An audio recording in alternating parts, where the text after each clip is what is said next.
One Bihari लाल की। श्री कृष्ण भगवान की, भागवत भगवान की हरि ओम।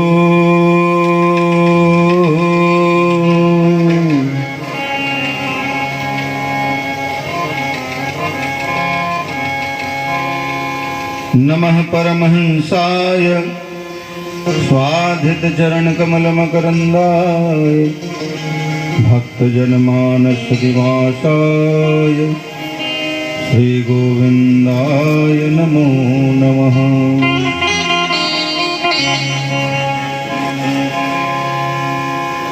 ध्येयं सदा परिभवग्नमभीष्टदोहम् तीर्थास्पदं शिवविरञ्चिनुतं शरण्यं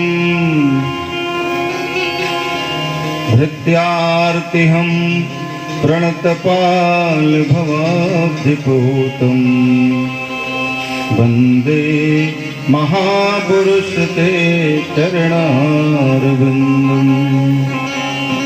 वन्दे महापुरुष ते चरणारविन्दम्। नारायणं नमस्कृत्य नरं चैव नरोत्तमं देवीं सरस्वतीं व्यासं ततो जयमुदीरये। बर्हापीडं नटवरवपुः कर्णयो कर्णिकारं बिभ्रद्वासः कनककपिशं वैजयन्तीं च मालाम्। रन्ध्रान् वेणोरधरसुधया पूरयन् गोपवृन्दै वृन्दारण्यं स्वपदरमणं प्राविशद्गीतगीतिः। तपस्विनो दानपराजसस्विनो मनस्विनो मन्त्रविदशमङ्गला क्षेमं न विन्दन्ति विना यदर्पणम् तस्मै सुभद्रस्रवसे नमो नमः। तस्मै सुभद्रस्रवसे नमो नमः। या सृष्टिस्रष्टुराद्या वहति विधिवतं या हविर्या च होत्री ते द्वे कालं विधत्तश्रुतिविषयगुणा या स्थिता व्याप्य विश्वम्।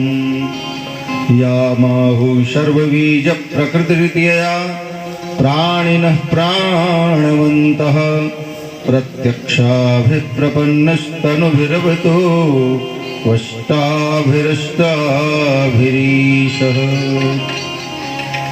वसुदेवसुतं देवं कंसचाणूरमर्दनं देवकी परमानन्दम् कृष्णं वन्दे जगद्गुरुं। कृष्णं वन्दे जगद्गुरुम्। अतुलितबलधामं स्वर्णशैलाभदेहं दनुजवनकृशानुं ज्ञानिनामाग्रगण्यं सकलगुणनिधानं वानराणामधीशम् रघुपति प्रिय भक्तं बात जातं नमामि। मनोजवं मारुततुल्यवेगं जितेन्द्रियं बुद्धिमतां वरिष्ठं वातात्मजं वानरयूथमुख्यं श्रीरामदूतं शरणं प्रपद्ये। श्रीरामदूतं शरणं प्रपद्ये। आञ्जनेयमतिपाटलाननं काञ्चनाद्रिकमनीयविग्रहं पारिजाततरुमूलवासिनं भावयामि पवमाननन्दनं।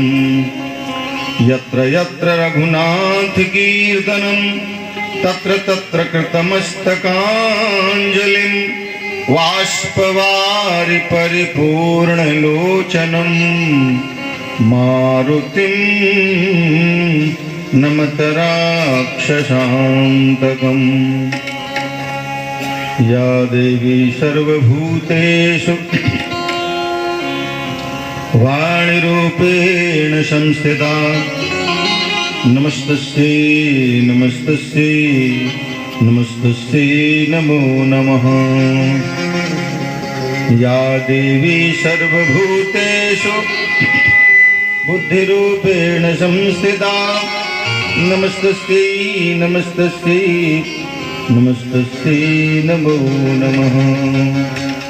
या देवी सर्वभूतेषु शक्तिरूपेण संस्थिता नमस्तस्यै नमस्तस्यै नमस्तस्यै नमो नमः।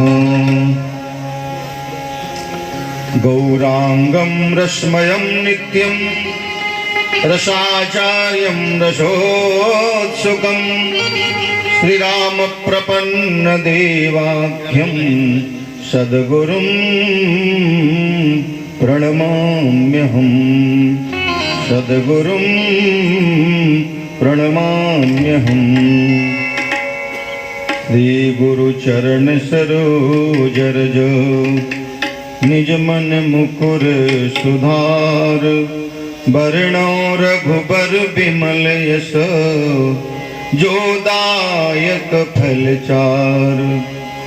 बुद्धिहीन तनु जानिके सुमिरो पवन कुमार बल बुद्धि विद्या देहु मोहि हरहु कलेश विकार। सियावर रामचंद्र की जय।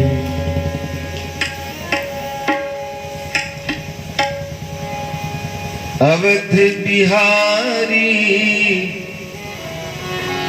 प्रेम से जरा दो चार बार हमारे साथ। अवधि बिहारी सावरिया ले चले अपनी नागरिया। अवध बिहारी सावरिया अवध बिहारी सावरिया।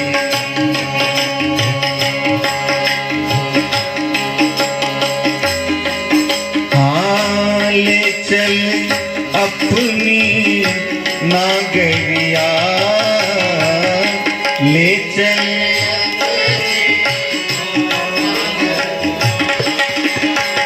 अवध बिहारी सावरिया अवध।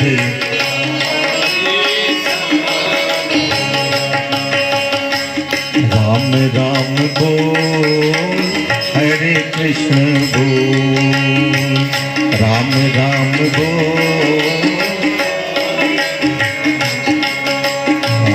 राम राम बोल हरे कृष्ण बोल राम राम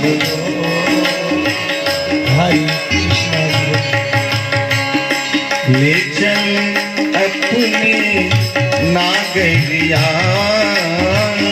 ले चल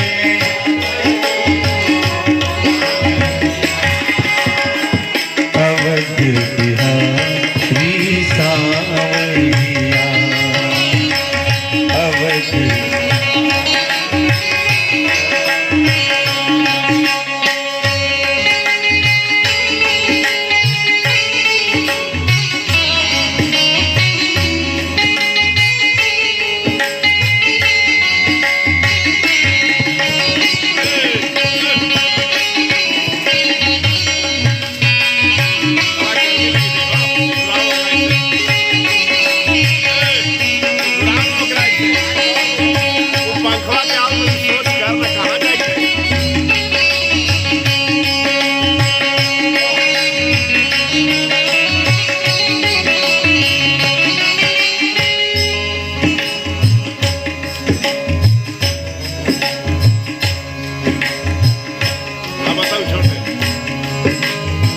ले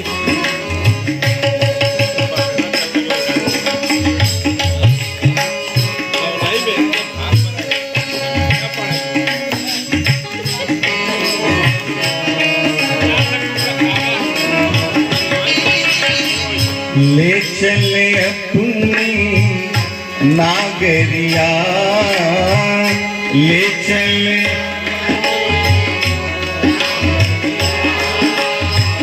अवध बिहारी सावरिया।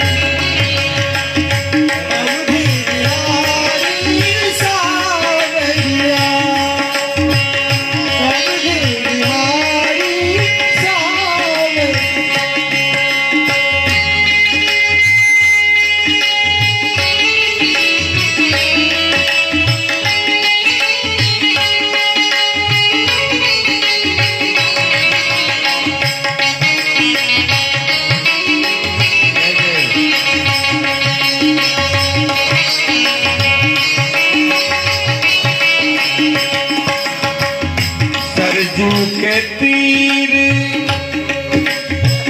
अयोध्या नगरी, सरजू के तीर सरजू के तीर अयोध्या नगरी, सरजू के तीर अयोध्या नगरी। क्या होता है वहाँ? संत भरे जा कागरिया, संत भरे जा अवध बिहारी अवध।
कनक भवन में राम लला राजे, कनक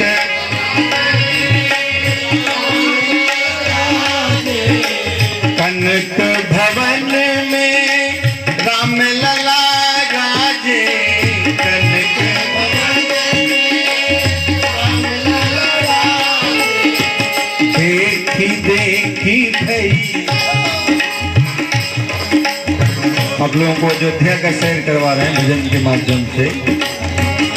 देखी देखी भई बावरिया अवध बिहारी सावरिया।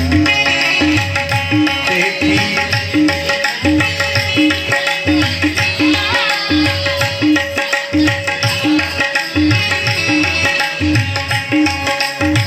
देखी देखी भई बावरिया अवध बिहारी सावरिया। देखी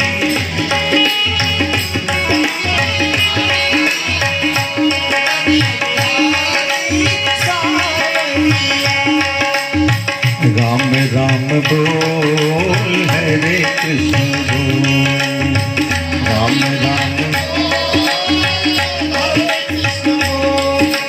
मुकुंद माधव गोविंद बोल, केशव माधव हरि हरि बोल।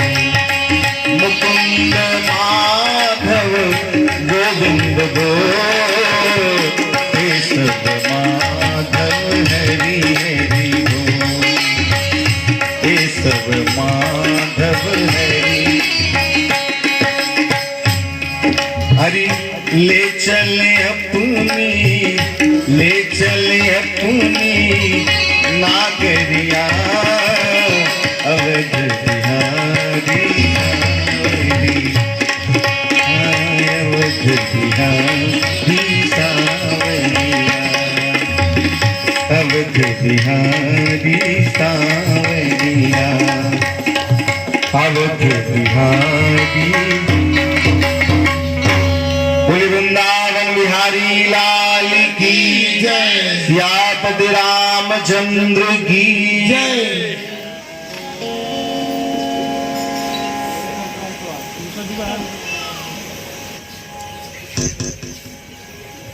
परम मंगलमय,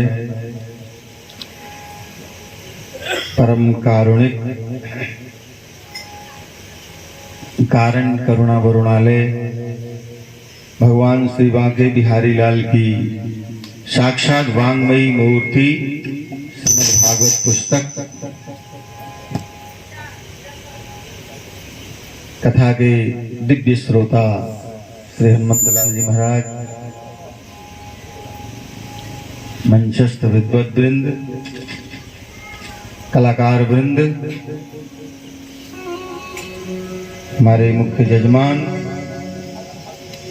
और इस आयोजन में भाग लेने वाले प्रत्यक्ष अथवा अप्रत्यक्ष किसी भी रूप से सभी सदस्यगण,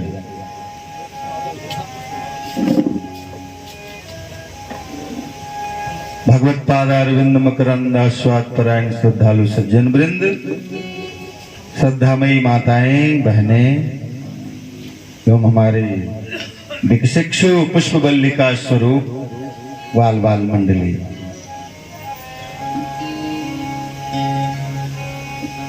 अभी संचालक के माध्यम से आपने सुना कि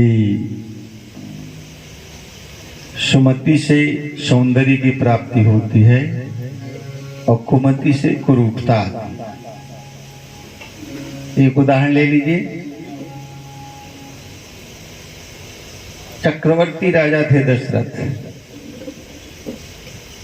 थोड़ी सी कुमति आई कैकेयी के पास,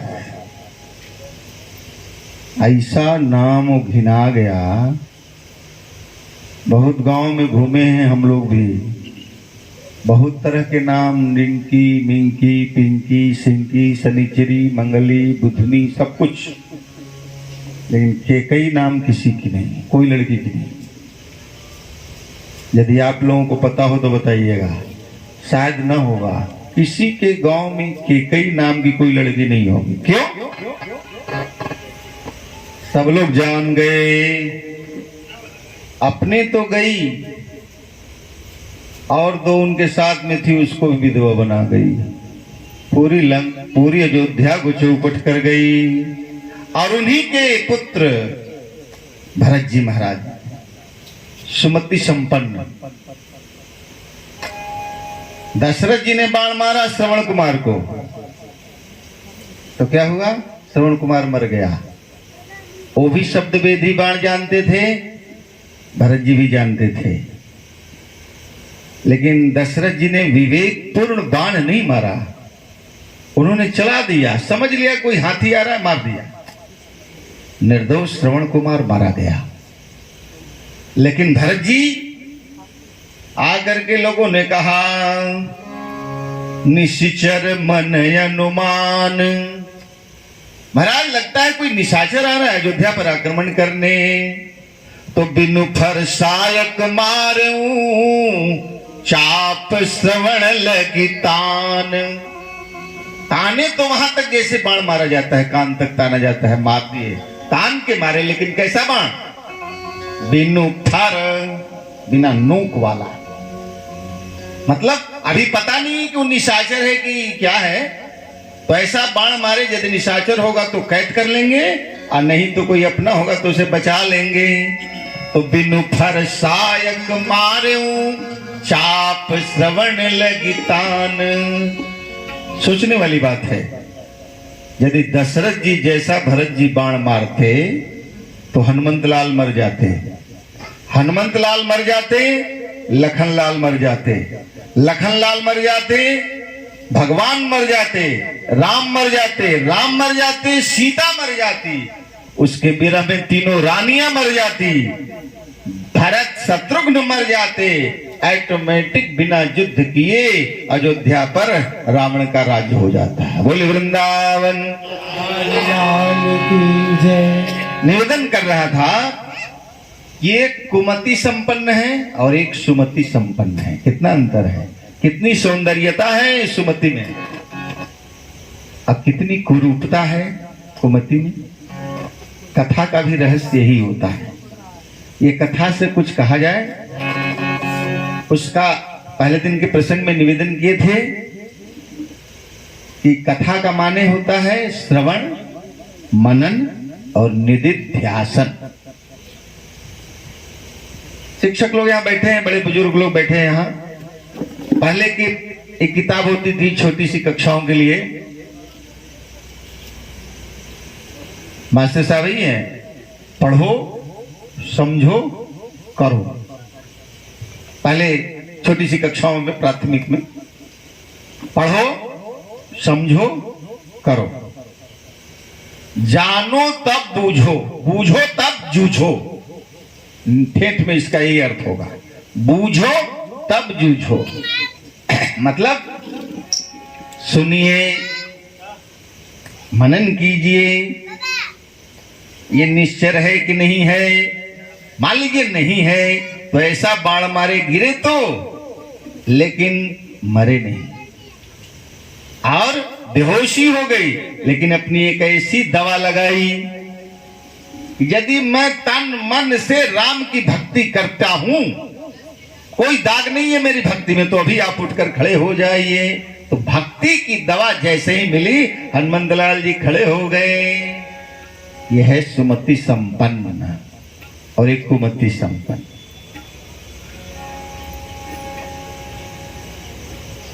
ऐसे ही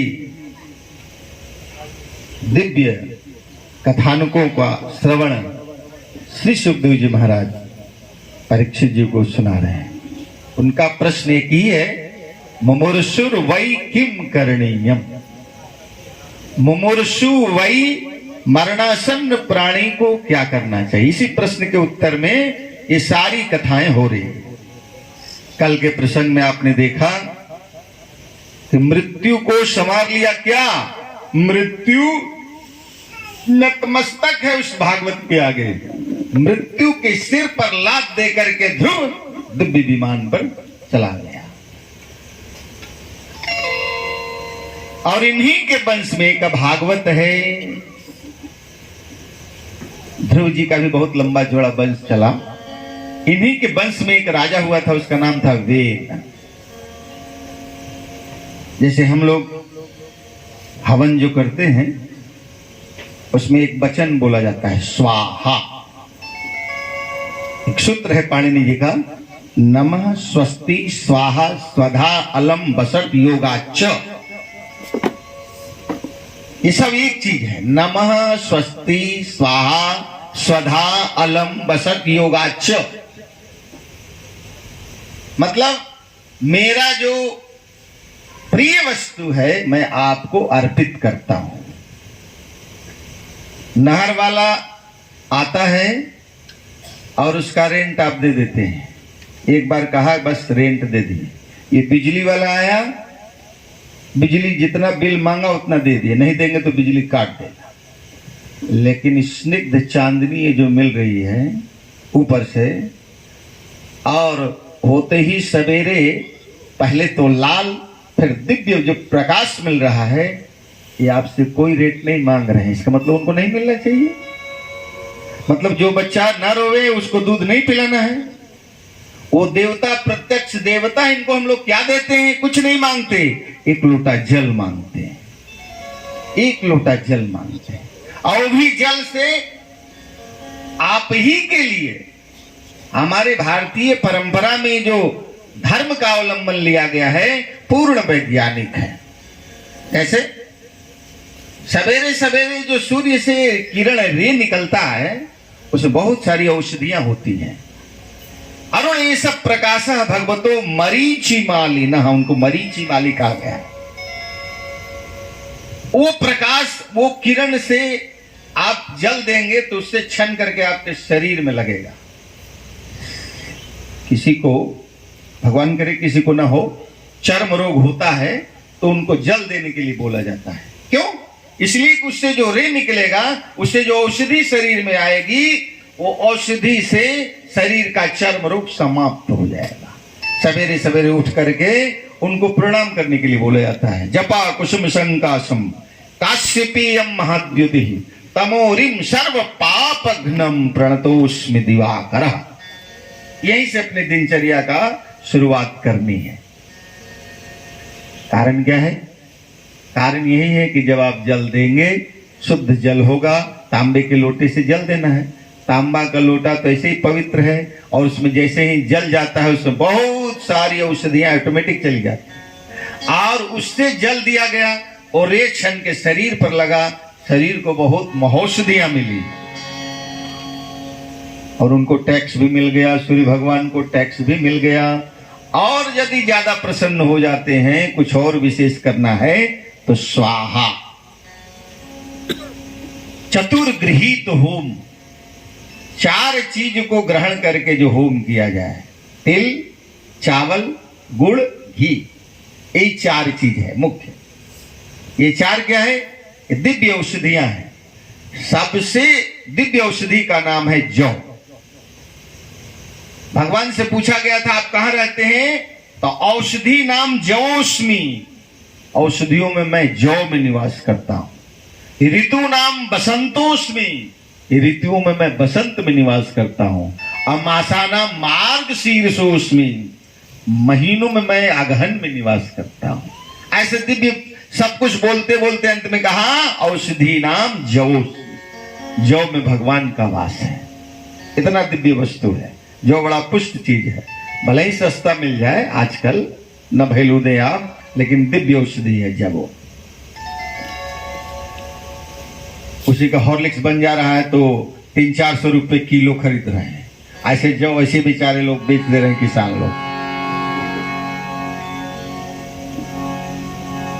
तो ये जो स्वाहा स्वधा, यह जो शब्द है समर्पण का शब्द है, आत्मनिवेदन का शब्द है। हम आपको ये वस्तु दे रहे हैं, क्या होता है इससे? उन लोगों को पावर मिलता है, सूर्य को पावर मिलता है, सूर्य आपसे प्रसन्न होते हैं। ये जो 9 ग्रह हैं, ये 9 ग्रह जाते नहीं हैं। पंडित जी कोई कह रहा है कि हम इनको भगा दिए, गलती बोल रहे हैं आपसे। वो आपसे कुछ ठगने के विशेष उपाय में है। कोई ग्रह भागता नहीं है, प्रसन्न होता है। जैसे मान लीजिए कोई मिनिस्टर है, कड़ा है, तो क्या करना चाहिए? उसको मिला लेना चाहिए। अब मिलाने के बहुत सारी विधाएं हैं। आजकल तो सुविधा शुल्क, बहुत सारे के शुल्क दे दिए जाते हैं। किसी भी तरह से उनको मिला लिया, आपका काम बन गया। उसी तरह से ये जितने भी ग्रह हैं, सबसे ज्यादा खतरनाक ग्रह का नाम है सूर्य। क्रूर है। माताएं व्रत करती हैं, आप लोग भी जानते होंगे कि ये व्रत कैसे किया जाता है। कितने अनुशासन प्रिय हैं सूर्य, बड़े अनुशासित ढंग से उनका व्रत होता है। लेकिन उच्च पद को प्राप्त करना है तो सूर्य की आराधना करनी पड़ेगी। लिखा ज्योतिष में, सूर्य मथेंदु उच्च पदवीम, उच्च पदवी को प्राप्त करना हो तो सूर्य की आराधना करो। हाँ, भले ही कड़े देवता हैं, लेकिन काम के हैं। राहु सबसे खतरनाक है, लेकिन राहु बाहुबलम, बल को देने वाला राहु ही है। केतु कुलस्य उन्नति, कुल की उन्नति केतु देता है। शुक्रम शुभम सम, सम मन कहते हैं कल्याण, कल्याणकारी है सन, ये शनि। तो कौन सा ग्रह खराब है भाई? अंतर इतना ही है कि उनको प्रसन्न करना है। अब सबको प्रसन्न करने का अलग अलग उपाय है, ये ज्योतिष शास्त्र का विषय है। बेन सोचा ये स्वाहा स्वधा ये लोग करते हैं, इसी से इन देवताओं को पावर मिलता है। ये लोग वर्षा करते हैं, कोई औषधियां बरसाते हैं, कोई अन्न देते हैं, कोई धन देता है। क्यों नहीं इन देवताओं का पावर छीन लें, हम ही बलवान बन जाएंगे। वो सारे देवताओं के लिए हवन यज्ञ अखंड कीर्तन ये सत्संग सब बंद करवा दिया। इन्हीं ध्रुव जी के वंश में एक हुआ था राजा बेन। सारे ऋषि मुनिगण लोग परेशान हो गए, न किसी को साधना करने दे रहा है, न किसी को जप करने दे रहा है, न तप करने दे रहा है, न कथा हो रही है, न कोई पूजा न पाठ। ऋषि लोग मिल करके निर्णय लिए कि क्या करना चाहिए, तो धर्म का ही ह्रास हो जाएगा, लोप हो जाएगा, क्या करें, मारो उसको। तो मंत्र से बेन को मार दिया गया और बेन के शरीर को मथे तो उसमें से एक पुरुष निकला। उस पुरुष को संस्कारान्वित किया गया, वो राजा बनाया गया और वो धार्मिक बना। तो क्या होता है, जब जब धर्म का ह्रास होता है तो जो पृथ्वी है खुला जाती है। भागवत जी के अंत में एक संदेश दिया गया है हम लोगों के लिए। लिखा है इसमें कि सतयुग में लोग 1 लाख वर्ष जीते थे। पहले युग है सतयुग, फिर है त्रेता, फिर है द्वापर, फिर है कलयुग। हालांकि त्रेता तो तीसरा था, लेकिन घूस दे करके वो दूसरा बन गया है। दूसरे पर द्वापर मैंने दूसरा, तो ये तीसरे पर चला है बेचारा। एक कमजोर था, त्रेता थोड़ा बलिष्ठ था, वो घूस दे दिया ब्रह्मा जी को, तो वो चला गया दूसरे नंबर पर, द्वापर चला गया तीसरे नंबर।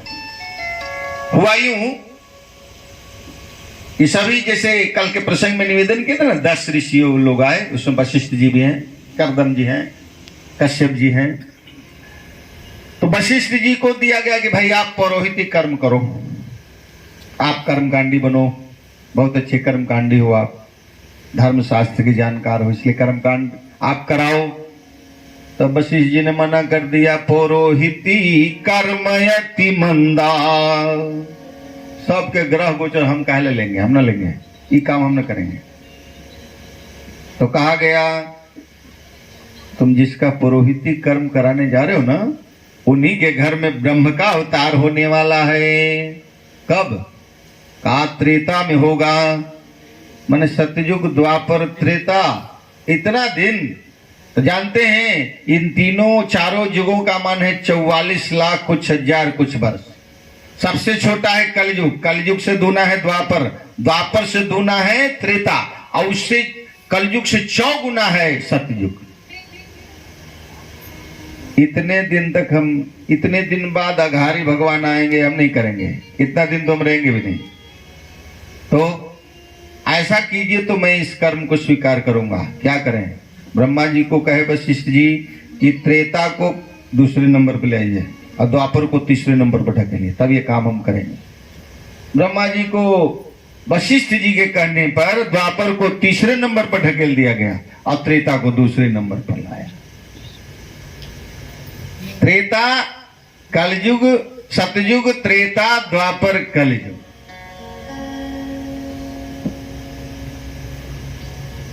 इन सारे युगों में जब जब धर्म का ह्रास हुआ है, ये पृथ्वी रसातल को चली जाती है। और इसमें लिखा गया है कि सतयुग में लोग 1 लाख वर्ष जीते थे, त्रेता में 1 जीरो कम हो गया। मतलब 1 लाख में 1 जीरो कम हो गया, 10,000 वर्ष। फिर आया नीचे द्वापर, तो 1 जीरो और कम हो गया, 1000 वर्ष। और उससे नीचे है कलयुग, तो 1 जीरो और कम हो गया, माने 100 वर्ष। आगे लिख रहे हैं भागवत जी में कि 1 जीरो और कम होने वाला है। हमारे कलयुग की आयु इतनी ही रहेगी। नमूना 5 वर्ष के बालक के आंखों पर ही लटक रहा है चश्मा, देखते होंगे आप लोग। लिख रहे हैं इसमें निर्वीजा निरौषधिरसा तीर्थसारस ततो गधा। ये पृथ्वी निर्बीज हो जाएगी, खाद डालते रहो कोई उपज नहीं होगा, औषधि फांकते रहो रोग नहीं जाएगा। क्यों? कि निर्बीज हो जाएगी। कैसे? क्योंकि धर्म का ह्रास हो रहा है। क्रम तो ये होना चाहिए, सीधे यहां कहा रहा है कि पेड़ लगाओ, पर्यावरण शुद्ध हो जाएगा। पेड़ कैसे लगेगा?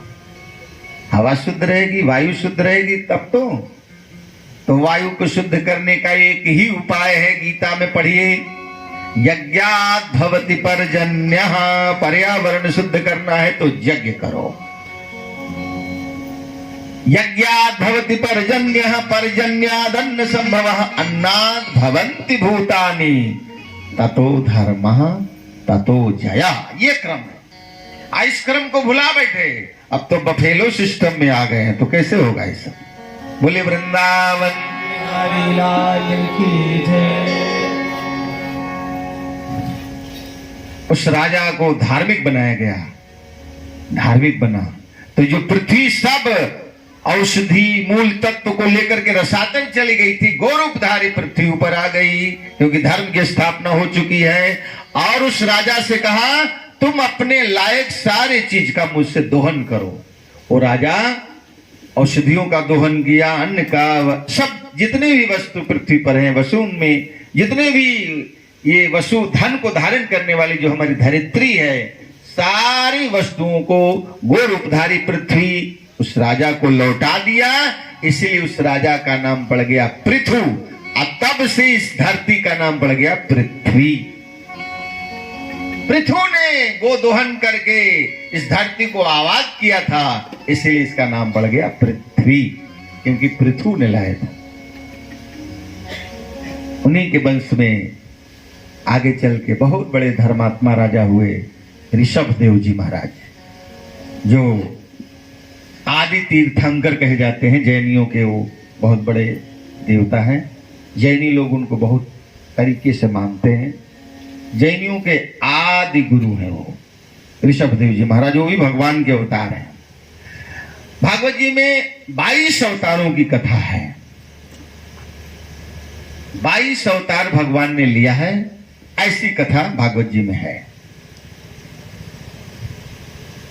जिसमें एक ऋषभ देव जी हैं, सुखदेव जी हैं, व्यास जी हैं, और निवेदन किया था कि 10 ऋषि का भी मानसा सृष्टि में उन लोगों का निर्माण किया था। 10 ऋषि आए थे, उसमें कश्यप जी आए। कश्यप जी का भी विवाह हुआ तो उनकी भी 2 पत्नियां हुई, एक दिति और एक आदिति। एक दिति एक बार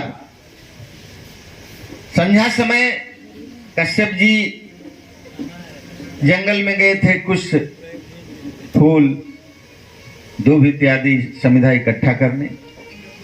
उसी जगह पहुंच गई दिति, गदा बेला का समय था, और जबरदस्ती कर गई, मुझे पुत्र चाहिए।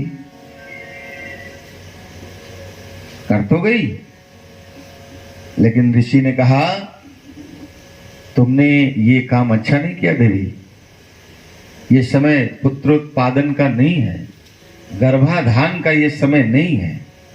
क्यों महाराज?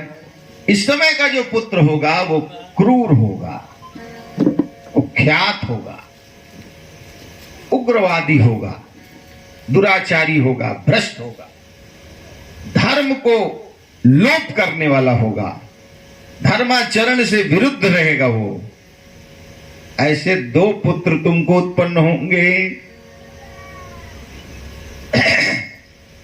चरणों पर गिर पड़ी थी, कहा महाराज इसका उपाय कुछ प्रायश्चित का? ठीक है, इतना दुर्दांत होगा, इतना बलशाली होगा, वो किसी के मारे मरेगा नहीं, साक्षात भगवान को अवतार लेना पड़ेगा, और उन्हीं के हाथों उसका संहार होगा, वो मुक्त हो जाएगा। उसी दिति के गर्भ से 2 आदि दैत्य हुए, जिनका एक का नाम पड़ा हिरण्याक्ष और दूसरे का नाम पड़ा हिरण्यकश्यपु। यही आदि दैत्य है। और आदिति से आदित्य आदि सारे देवता हुए। चूंकि पहले आदित्य हुए, सूर्य भगवान हुए, इसलिए सभी देवताओं को आदित्य कहा जाता है। तो एक पक्ष हो गया देवता, एक पक्ष हो गया दैत्य। एक के गुरु हो गए बृहस्पति जी महाराज, और एक के गुरु हो गए शुक्राचार्य। शुक्राचार्य बृहस्पति में बनता नहीं था, वो उसको नीचा दिखाना चाहते थे, लेकिन गुरुदेव ऐसा नहीं थे, देवताओं के गुरु ऐसा नहीं थे। लेकिन शुक्राचार्य ऐसे थे, बराबर ये ताक में रहते कि देवताओं को समाप्त कर दिया जाए। किसी भी तरह से अपना पौरुष जगाने के लिए दैत्यों को उकसाया करते थे, बराबर झगड़ा कराया करते थे।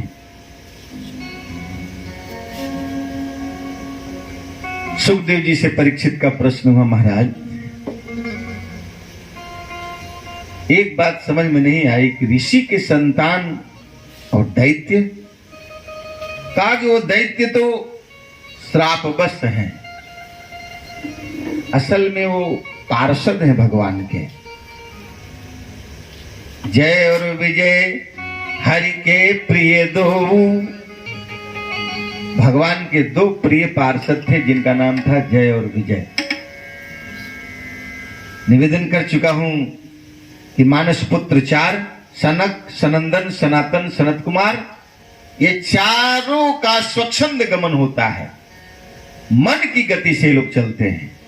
मन उतना जल्दी नहीं पहुंच जाएगा जितना जल्दी लोग वहां पहुंच जाते थे। बैकुंठ में गए, शरीर में कोई वस्त्र नहीं, नंग धिड़ंग। जैसे ही दरवाजे पर पहुंचे बैकुंठ के, इधर जय उधर विजय, दोनों ने डंडा लगा दिया। नहीं, अंदर जनानी है, प्रवेश वर्जित है, अंदर जनानी रहती है, नंग धिड़ंग आदमी नहीं जाएगा। सनकादिकों ने कहा, रे बैकुंठ में भी तामसी वृत्ति वाले रहते हैं, जा तो 3 कल्प तक राक्षस हो जा।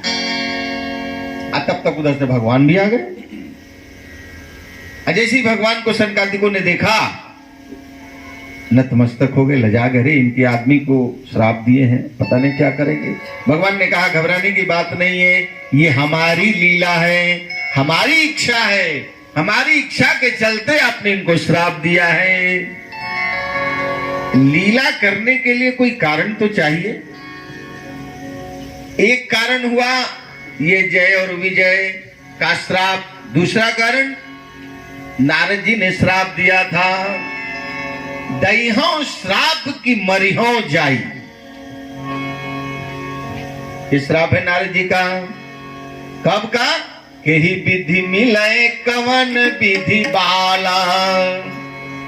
एक बार कैलाश की शोभा देखते देखते नारद जी वहां की शोभा देखते देखते देखा कि बड़ा एकांत है, साधना करनी चाहिए, साधना करने बैठ गए। जैसे ही साधना में लीन हुए, इंद्र घबरा गए, कामदेव को भेजा, जाओ उनकी साधना को तोड़ो, लेकिन नहीं टूट पाया। नहीं, जैसे शंकर जी तो क्रोधित होकर के कामदेव को जरा दिए थे, लेकिन इन्होंने जराया नहीं, उसको छोड़ दिया ही नहीं। जब कामदेव हार गया, चरणों पर गिर पड़ा, नारद जी की जब समाधि खुली, कहा कि मैं तुमको कुछ करने वाला नहीं हूं, जाओ आराम से जाओ। मैं आज अपने आप को मान लिया कि मैं कामजयी और क्रोधजयी दोनों हूं। शंकर कामजयी है लेकिन क्रोधजयी नहीं है, क्योंकि कामदेव को जला डाले थे। अब मैं कामजयी भी और क्रोधजयी भी हूं। इस बात को शंकर जी से कह रहे हैं। शंकर जी ने कहा, सुनिए, हमारे तक ये बात रह गई तो कोई बात नहीं, इसको जाकर के विष्णु भगवान से मत कहिएगा। तो नारद जी क्या पूछ गए जानते हैं? वो पूछ गए कि हो इनको जलन हो रहा है, ये तो कामजयी है नहीं, ये तो क्रोधजयी कामजयी है लेकिन क्रोधजयी है नहीं, इसे हम एक पीढ़ी जाते हैं। अभी कह रहे कि उनसे मत कहिएगा। क्यों नहीं कहेंगे? हमारे अंदर में जो है प्रतिभा उसको कहेंगे। तो जा करके भगवान से भी कह दिए कि आप तो रमण करते हो, आप भी वैसे नहीं हो जैसा मैं हूं। आप तो लक्ष्मी रमणा हो ना, लेकिन मैं कामजयी भी हूं, क्रोधजयी भी हूं। जिमि बालक राखो महतारी। मैया को चिंता है कि बच्चा कैसा है। बच्चा को कोई फिक्र नहीं कि वो सांप को धर रहा है कि आग को धर रहा है, ये मैया को चिंता है। उसी तरह से महतारी जैसे बालक की रक्षा करते हैं, उसी तरह से भगवान अपने भक्तों की रक्षा करते हैं। भगवान के परम भक्त हैं नारद जी, इसमें कोई दो राय नहीं, लेकिन उनके अंदर में अहंकार का अंकुरण हो रहा है। भगवान समझ गए, एक माया रच दी, एक नगरी बनाई, सुंदर नगरी।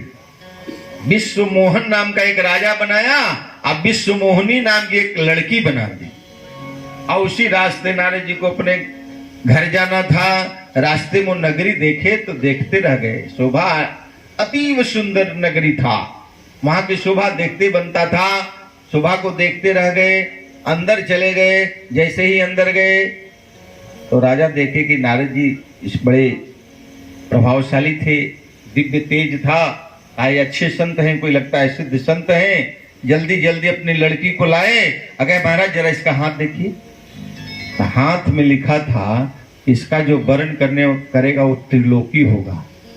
झूठ बोल गए नारद जी। कहा इसके स्वयंवर का क्या है सर? कहा ये विश्व मोहनी है, तो जो विश्व मोहन होगा उससे विवाह होगा, इसका यही शर्त है, जो सबसे सुंदर होगा। नारद जी सोचने लगे कि सबसे सुंदर तो मैं नहीं हूं, लेकिन भगवान तो है, आप भगवान हमारे अधीन है, मैं जो कहूंगा कर देंगे।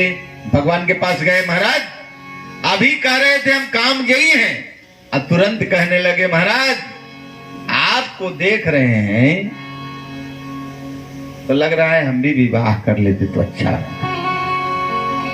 काहे के ही विधि मिले कवन विधि बाला, वो लड़की कैसे भी हमको प्राप्त हो जाए, बस यही मन में शंका है, इच्छा है, तो हम क्या करें?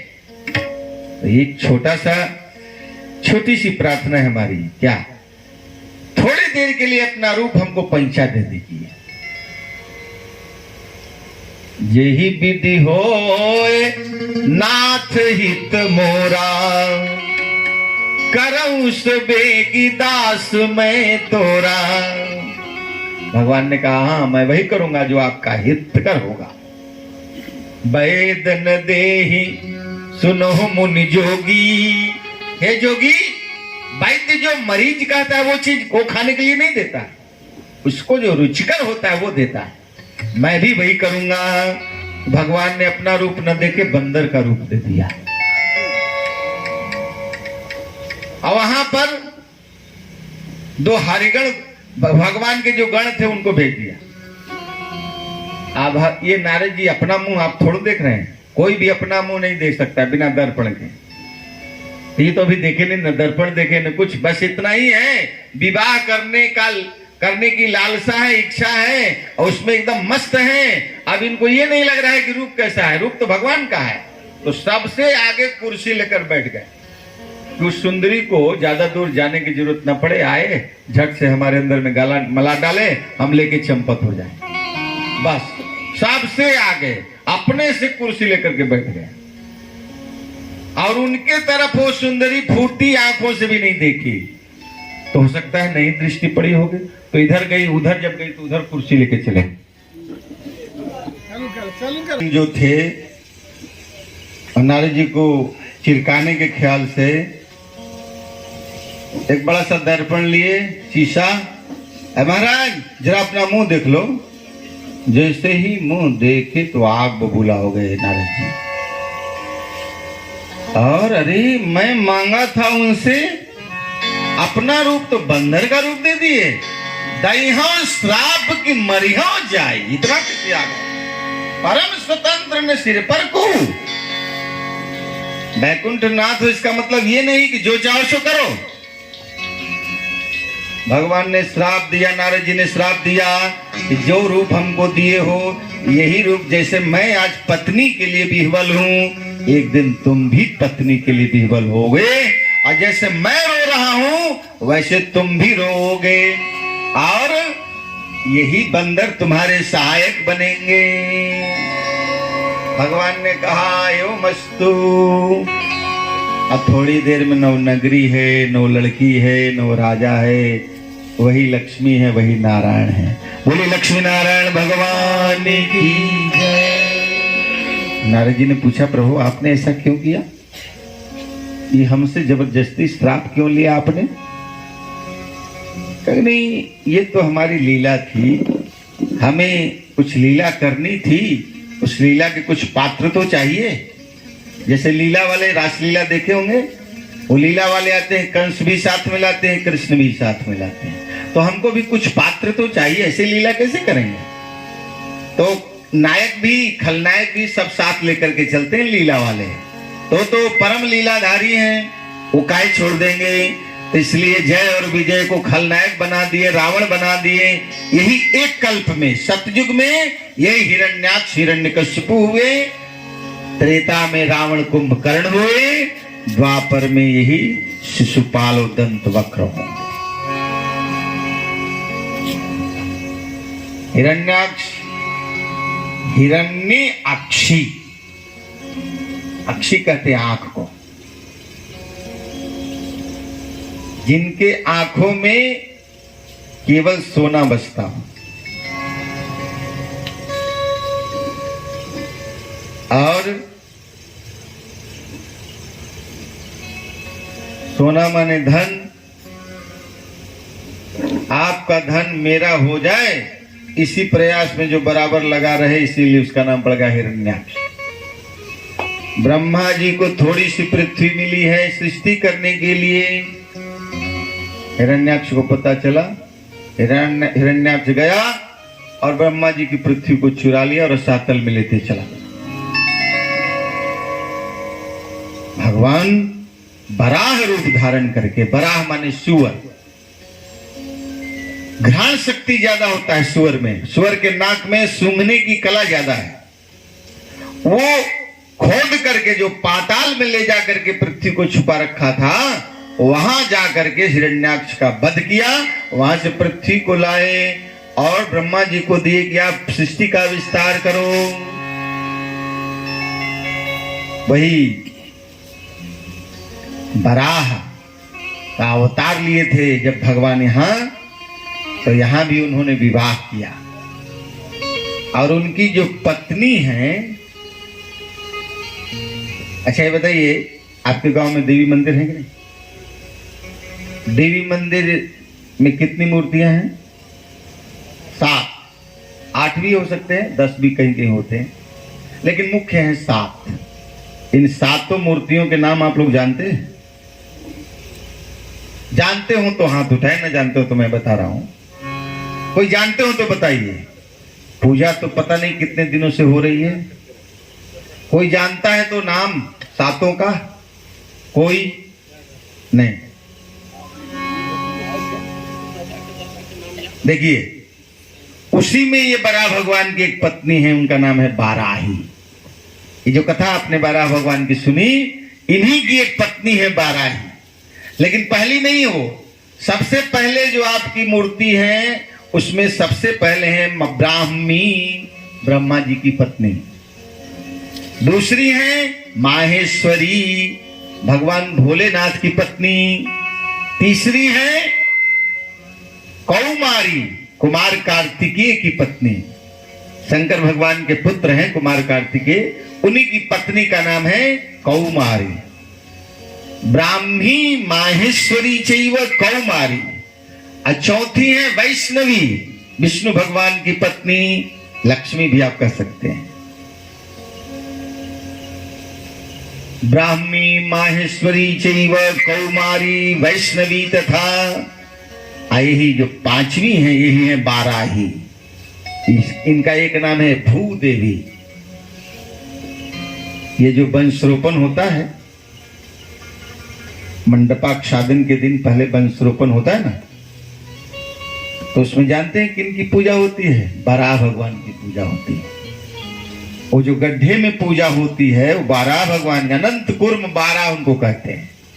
अनंत भी है, कुर्म भी है, 12 मुख्य रूप से 12 है। तो ये बराह भगवान की पूजा हो रही है क्योंकि भूदेवी यही निवास करती है, और सबसे पहले हल प्रवहन का कार्य प्रारंभ करते हैं, तो भूमि की जो पूजा करते हैं उसमें बराह की पूजा होती है, क्योंकि बाराही भूमि धरित्री उनकी पत्नी है, ये भूदेवी उनकी पत्नी है। भगवान दो रूप से बैकुंठ में निवास करते हैं, नीला देवी और यहाँ भू देवी है।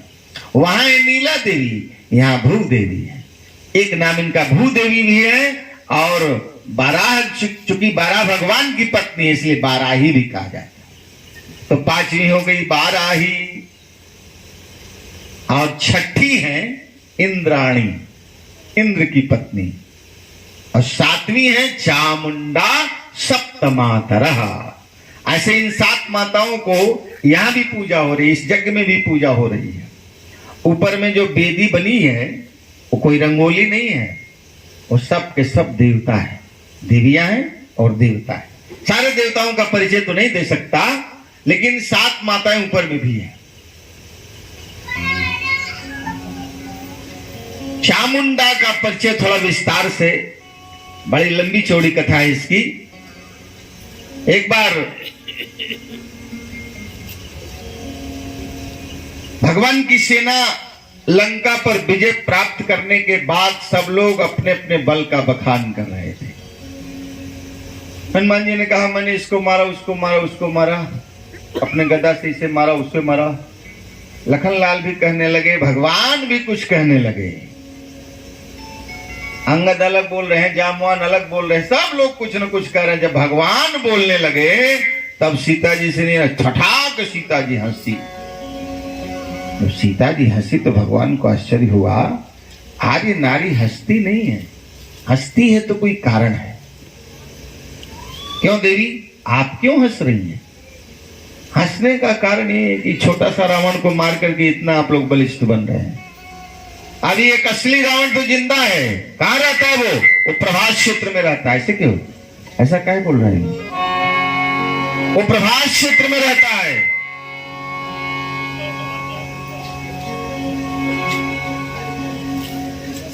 सब लोग युद्ध के मूड में थे ही, चल दिए। और चलते गए वहां जब बाणों से वर्षा करने लगे, सब लोगों को बाण लेता था, खा जाता था, लेता था, खा जाता। ज्यादा बाण बरसा को उन्हीं के बाण लेकर के उनको मार देवे, वो मर जाते। सबको मार दिया। भगवान बाण लगाए, भगवान के बाण को लिया, उनको मारा, वो भी मर गए। जब भगवान बेहोश हो गए, मूर्छित हो गए, तब सीता जी से नहीं रहा गया। वो 10 भुजित दुर्गा का रूप धारण करके वहां प्रचंड हो गई। और वही उसको मारने के बाद, उस राक्षस को मारने के बाद, रावण को मारने के बाद उसके मांसों को उधेड़ने लगे, बीगने लगी, हुंकार से लगा सारी सृष्टि जल जाएगी। सब लोग गए, किसी से उनका क्रोध शांत नहीं हुआ। अंत में जब शंकर भगवान उनके चरणों पर गिर पड़े और उनके वक्षस्थल पर नृत्य करने लगी, वो काली, वो दुर्गा, जैसे ही नीचे दृष्टि गई ऐसे जीवन निकल, अरे ये मैं क्या किया, शंकर जी के वक्षस्थल पर, तो ऐसे जो जीव निकला यही है चामुंडा। बोलिए सप्तमाता की। बरा भगवान की पत्नी के चलते इनका नाम बढ़ गया बाराही, भूदेवी।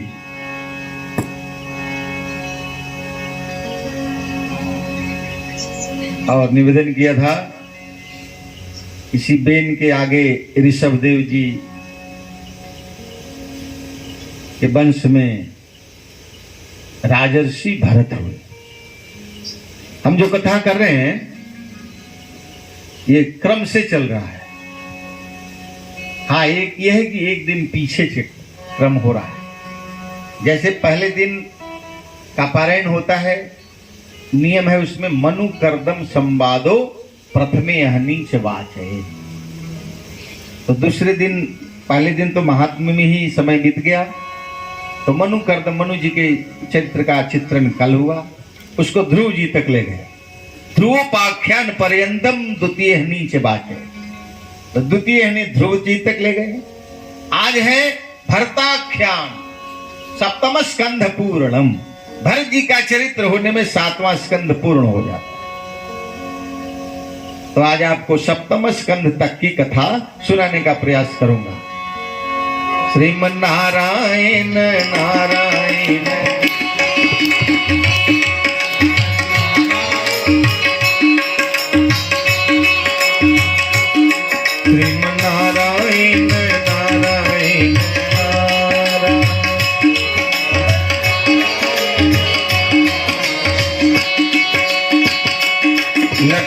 नारायण मुक्ति नारायण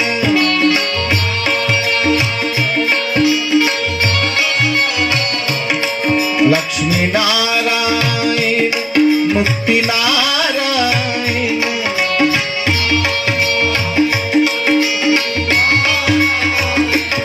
श्रीमन्नारायण नारायण नारायण श्रीमन्नारायण नारायण श्रीमन्नारायण नारायण नारायण श्रीमन्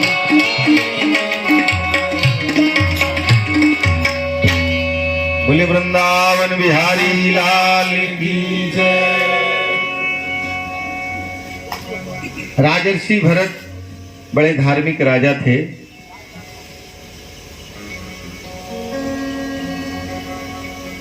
नियम है हम सभी के गृहस्थाश्रम में रहने का। मनुष्य को 4 आश्रमों में रहना चाहिए। भागवत जी का नियम है, पहला ब्रह्मचर्याश्रम, दूसरा गृहस्थाश्रम, तीसरा बाणप्रस्थ और चौथा सन्यासाश्रम। मतलब सन्यासी बनने का ये मतलब नहीं कि सब कुछ छोड़ करके जंगल में चले जाए, नहीं, यहीं रह के सन्यासी बनिए। कुएं के नजदीक रहकर प्यासा का व्रत लिए तब तो प्यासा का व्रत आपका है सही। रेगिस्तान में प्यासा का व्रत ले रहे हैं तो आपकी मजबूरी है। यहां रह करके व्रत लिया तो व्रती आप कहे गए। यही सन्यासी बनना है। कैसे? गृहस्थाश्रम में आए, क्योंकि बिना गृहस्थाश्रम के कोई आश्रम संपादित नहीं हो सकता। इसलिए सबसे ऊंचे आश्रम का नाम है गृहस्थाश्रम। जनक जी से बढ़कर कोई जोगी नहीं हुआ, लेकिन जनक जी गृहस्थाश्रम को स्वीकार किए। क्यों? क्योंकि यहीं से सारे ऋषि मुनि जितने भी लोग हैं, पशु पक्षी का पालन पोषण गृहस्थों के से होता है। इसलिए इससे बढ़िया कोई आश्रम है नहीं।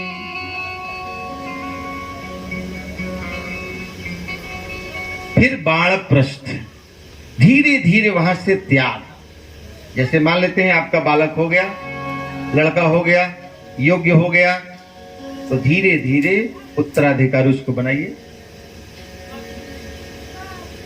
अपना वैराग लेते रहिए, वैराग लेने का अभ्यास कीजिए। और जब हो जाए पूर्ण तो वहां से वैराग्य, अब आप जो करना है करो, जो मिल जाए सो भोग लगाओ। अब उसमें मत कहो कि नमक कम है, हल्दी कम है, जो मिल गया सो पाओ। नहीं तो बड़ा वो दुर्गति हो जाती है। आश्रम से अलग बिलग हुए। हमारे गुरुदेव ने एक रचना की है, अरे बुढ़रिया, अरे हई बुढ़रिया बड़ा दुख दिल कई रे भाई। बुढ़रिया बुढ़रिया बड़ा दुख दिल कई रे भाई।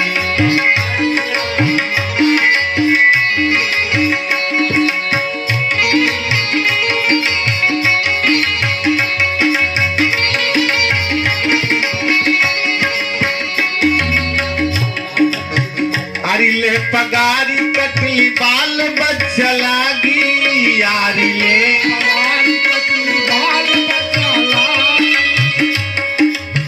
दुखवा के भोग लागी केहू ना संघाती।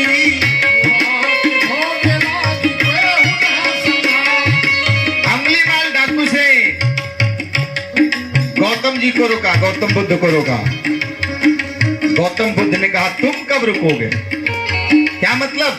डाकू ने कहा इतनी हिम्मत नहीं किसी को कुछ कहने की। इसका मतलब क्या है? कहा कि ये जो तुम कर रहे हो, जितने को मारते हो उसकी अंगुली काट करके गले में माला पहनते हो, ये जो पाप करते हो उसके पाप का भागी तुम्हारा कोई परिवार बनने वाला, जरा पूछ कर आओ। तो पूछने गया कि हम जो पाप कर रहे हैं उसका थोड़ा थोड़ा हिस्सा तुम लोग लोगे? कहा कि नहीं, तुम पाप करो, तुम जानो। उसी समय उसको ज्ञान हो गया था और उनके साथ चल दिया। पगारी कटली बाल बच्चा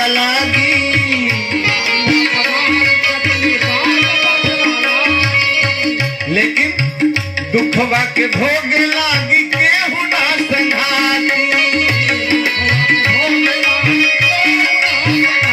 और तो और जब बुढ़ा हो जाइएगा, फुटल किस्मत आज, अरे फुटल किस्मत आज, मिलल फाटल रजाई। बुढ़रिया है बुढ़रिया, बड़ा दुख दिल गई रे भाई। बुढ़रिया बड़ा दुख, बुढ़रिया बड़ा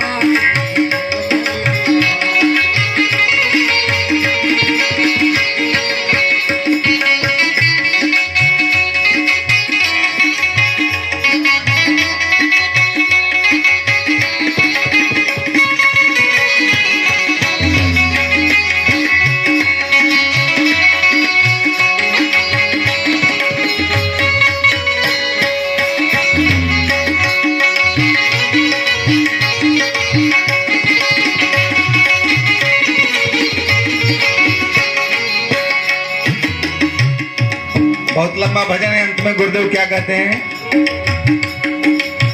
अब हूँ से चेत बूढ़ा कर सत्संगवा, अब हूँ से चेत बूढ़ा कर सत्संगवा, गोता लगा लई हाँ बही थे गंगवा, गोता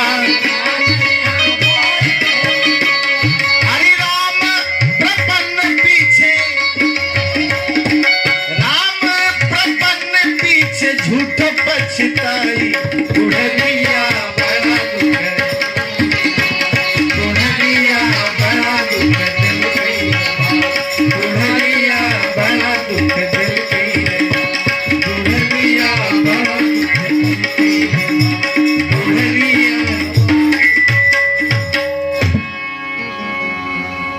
इसलिए यही संन्यास व्रत ले लेना चाहिए। राजर्षि भरत ऐसे ही थे, सारे राजकाज को बच्चों पर सौंप करके चल दिए अपने भजन करने के लिए जंगल में।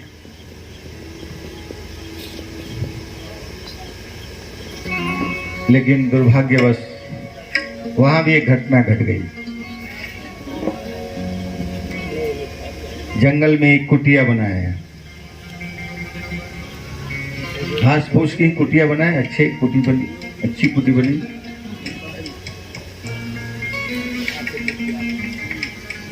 उनके कुटी के आगे एक झरना था, पानी गिरते रहता था। उसी झरने में एक गर्भिणी मृगी पानी पी रही थी। अभी प्यास बुझाई भी नहीं थी कि शेर का चिक्गाड़ हुआ। वो गर्भिणी छलांग लगा, डर से छलांग लगाना चाहिए, इसी बीच उसके गर्भ का स्राव हो गया।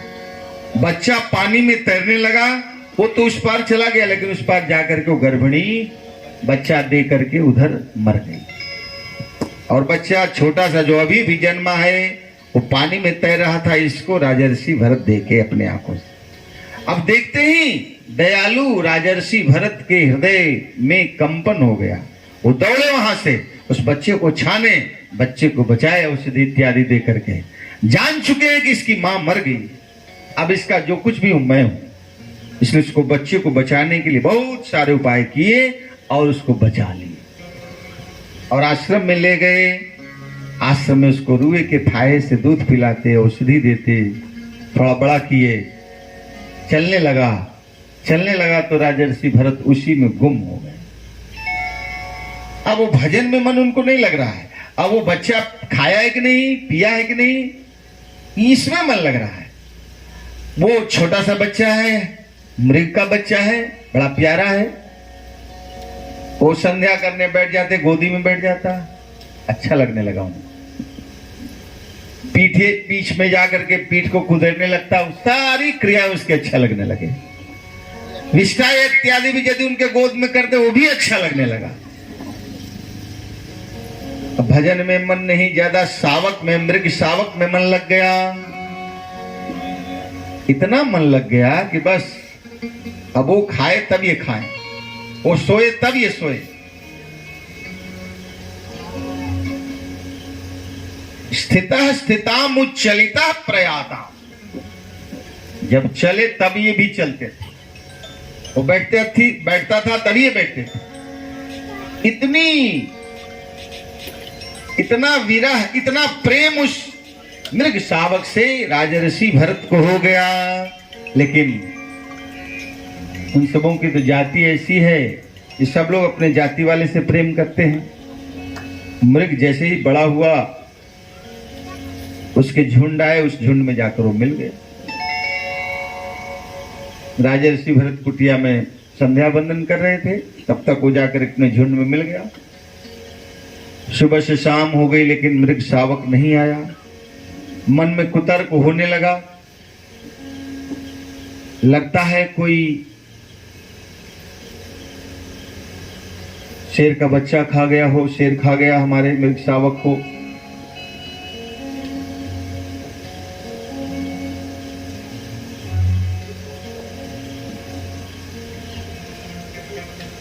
सुबह से शाम होने तक चिंता बढ़ती गई, इतने विरह से व्याकुल हुए, उस विरह में वो अपना शरीर को त्याग कर मर गए। कहते हैं मरते समय जीव के शरीर में, जीव के हृदय में जो इच्छा प्रबल होती है, अगला जन्म उसी में होता है। क्योंकि राजर्षि भरत का मन मृग शावक में लगा था, उसी समय उनका प्राणंत हुआ, इसलिए अगली जोनी उनको मृग की मिली। लेकिन धर्मात्मा होने के चलते पूर्व जन्म का भी ज्ञान था, उनको जान चुके थे कि आए थे हरि भजन को ओटन लगे कपास, भजन करने आए थे, मृग योनि में, मृग शावक में मन को लगा लिए थे। इसी कारण मेरा काम नहीं बना, अब मैं ऐसा नहीं करूंगा। इसलिए मृगों के साथ नहीं रहते थे। जहां आश्रम होता था, मुनि लोग जहां निवास करते थे, उन्हीं के जूठे काठे पत्तलों को चाट करके रह जाते और उसी आश्रम के इर्द गिर्द में रहा करते थे, आश्रम के वचनों को सुना करते थे। इससे थोड़े ही समय में उस योनि को बदल दिया। अब वो एक ब्राह्मण कुल में जन्म लिए और आत्मा राम थे। वो आत्मा राम थे। आत्मा राम का मतलब सिद्ध, उसको पढ़ने की आवश्यकता नहीं है, वो पढ़ा पढ़ाया है। वो जो आत्म स्वरूप का ज्ञान जिसे हो गया, जिसे स्वस्वरूप का ज्ञान हो गया, पर स्वरूप का ज्ञान हो गया, उसे पढ़ने की क्या आवश्यकता। मैं कौन हूं, यही है स्वस्वरूप। मैं कौन हूं, मेरा आने का है मकसद क्या है, इसको जो जान गया वो स्वस्वरूप का, वही आत्मज्ञानी है। एक कहते हैं देहात्म बुद्धि, जिसको कहते हैं ममता। अब इसी शरीर को सर्वस्व मान लिए, यही अमर है, यही आत्मा है, यही देहात्म बुद्धि है। देह को ही आत्मा मान लेना। आगे के प्रसंगों में इसकी चर्चा करेंगे। ऐसी बुद्धि नहीं थी उनकी, वो आत्मज्ञानी थे, आत्मा को ही सर्वस्व समझते थे, आत्मा राम थे। इसलिए उनका नाम पड़ गया पागल। मान लीजिए आपके पास 100 रुपया हो और 100 रुपये को आप सभी लोगों के सार्वजनिक रूप से उसको लौटाते रहे, तो आजकल लोग जानते हैं क्या कहेंगे, पागल है। अरे 100 रुपया उसको 200 रुपया करते तो बुद्धिमानी थी, 100 रुपये को ये समाज कल्याण में लगा दिया, पागल है ये। ऐसे थे हमारे जड़ भरत, आत्मज्ञान से पूर्ण थे। भरत जी को पढ़ने के लिए भेजा गया, क्या पढ़ते हो, यही पढ़ाई पढ़ते, 2 2 4, 4 4 8, 8 4 12, 100, 99 9 100, केवल 100। यही पढ़ाई तो हम लोगों को पढ़ाई जाती है। रोटी कपड़ा और मकान, हम वो और हमारे बच्चे, यही परिवार पढ़ाया जाता है। आज की शिक्षा क्या है, हम वो माने पत्नी और वो बच्चे, इसके अलावा कोई परिवार नहीं। बहुत जगह हम लोग तो जाना पड़ता है, नांदी श्राद्ध कराते हैं, कन्या विवाह होता है उसमें नांदी श्राद्ध, गृह प्रवेश में भी नांदी श्राद्ध। तो नांदी श्राद्ध में पूर्वजों को ये जो पिंड दे रहे हैं, इस पिंड पर हमारे पास बहुत तरह का प्रश्न आता है। ये पिंड में छूत लगता है, तो ये जान लीजिए जो कन्या विवाह करते हैं उस समय भी ये गया वाला जो पिंड दे के हमारे मास्टर साहब आए हैं, ये पिंड उस समय भी दिया जाता है। न मालूम हो तो जान लीजिए, नहीं दिलाता है तो आपका कर्मकांड अधूरा है। नहीं यदि आपके कन्या विवाह में पिंड दिलाता है तो कर्मकांड आपका अधूरा है, पूर्ण कर्मकांड नहीं हुआ। नांदी श्राद्ध उसका नाम है, इसका भी नांदी श्राद्ध ही नाम है। अभ्युदय श्राद्ध इसको कहते हैं, माने अपना उदय के लिए श्राद्ध किया जाता है, अपने विकास के लिए श्राद्ध किया जाता है। पितृगण संतुष्ट होते हैं, जन धन सबकी वृद्धि होती है, इसके लिए श्राद्ध होता है। अरे और तो और देवियां प्रातः काल सारे पूर्वजों का कन्यादान के समय में निमंत्रण देती हैं। पता नहीं अब गीत आती है कि नहीं आती है। सारे पूर्वजों को नाम लेकर के उनको निमंत्रण दिया जाता है, बुलाया जाता है। वो क्या है? यही तो श्राद्ध है, इसी को श्राद्ध कहते हैं। और क्या कहते हैं? अरे ये क्षौर कर्म तो हर एक कर्म में करना है। सत्यनारायण भगवान की कथा जो करते हैं उसमें भी क्षौर कर्म करना चाहिए। कोई भी पूजा करो क्षौर कर्म, क्योंकि आप तो भीतरिया हो नहीं। भीतरिया का माने जैसे हम लोग हैं तो हम लोग सदा अपने ढंग में रहते हैं, भगवान के भोग के बिना भोजन नहीं, ऐसा तो आप लोग करते नहीं है। इसलिए आप लोगों को क्षौर कर्म करना आवश्यक है, क्योंकि पूजन विशेष कर रहे हैं तो उसमें विशेष स्थिति विशेष रूप से आपको नियम व्रत का धारण करना जरूरी है। इसके लिए क्षौर कर्म की आवश्यकता है। क्षौर कर्म केवल श्राद्ध में ही, छूतिका में ही किया जाता है ऐसी बात नहीं है, सब जगह। यह जो पिंडदान है मांगलिक है, छूत नहीं होता है, इसमें किसी तरह के भी मांगलिक कार्य अवरोध नहीं है। कोई कहता है बेटी का विवाह होगा कि नहीं साहब? अरे भाई बेटी के विवाह में भी पिंडदान करना होगा आपको, ये कैसे छूत हो गया? ये छूत नहीं, मांगलिक कार्य है।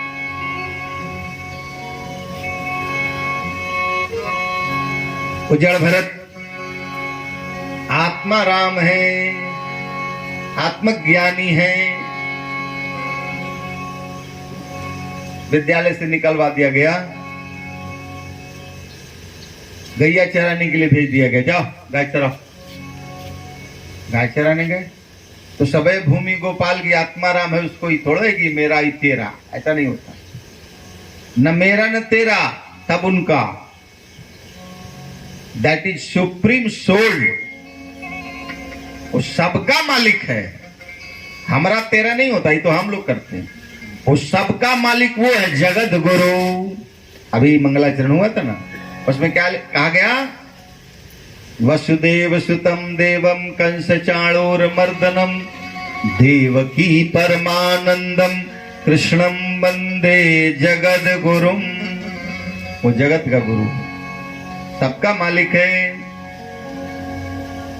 तो चल रही है तो चल रही है, किसी के मटर में जाए, किसी के खेसारी में जाए, इससे उनको क्या मतलब?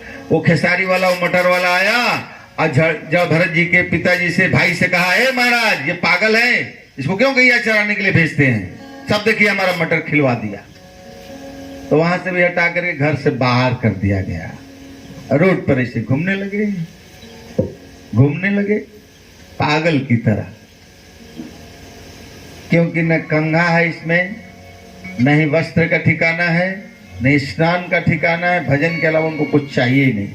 अवधूत वेश है, अवधूत वेशा, जैसे सुखदेव जी महाराज का था, दिगंबरम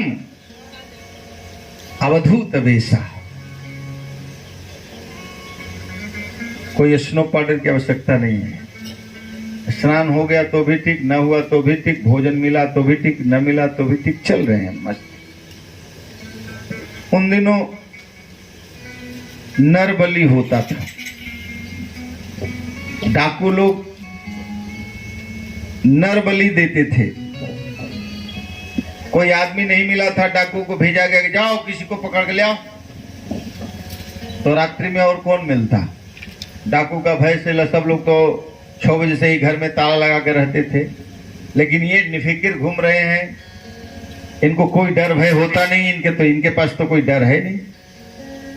जो निर्भर होता है उससे किसी तरह का कोई भय नहीं, केवल निर्भर होने की आवश्यकता, कोई भय नहीं।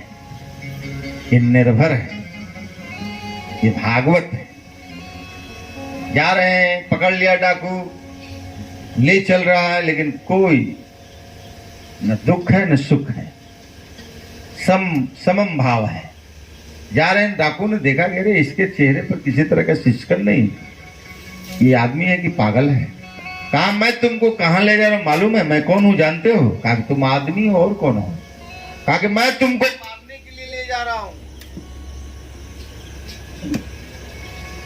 उसने कहा मैं तुमको मारने के लिए ले जा रहा हूं। कहा कि तुम मार नहीं सकते हमको, इतनी तुम में ताकत कहां है?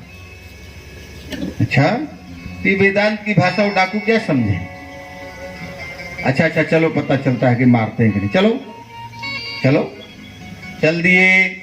वहां गए तो बलि देने वाले पूजा करते हैं, माला पहनाते हैं, टीका लगाते हैं। टीका लगाया गया, माला पहनाया गया, फिर भी कोई सिस्कन नहीं, कोई परिवर्तन नहीं। डाकू ने समझा कि पागल है। जानते हो हम लोग तुमको क्या करेंगे? क्या करोगे? मारेंगे, तुम्हारी हत्या करेंगे। कहा कि तुम मुझे छू नहीं सकते, मारना तो दूर। अच्छा, जब मुड़ी नीचे करो पता चलता है छूते हैं क्या करते हैं। अभी अभी पता चल जा रहा है, ठीक है। मुड़ी नीचे की,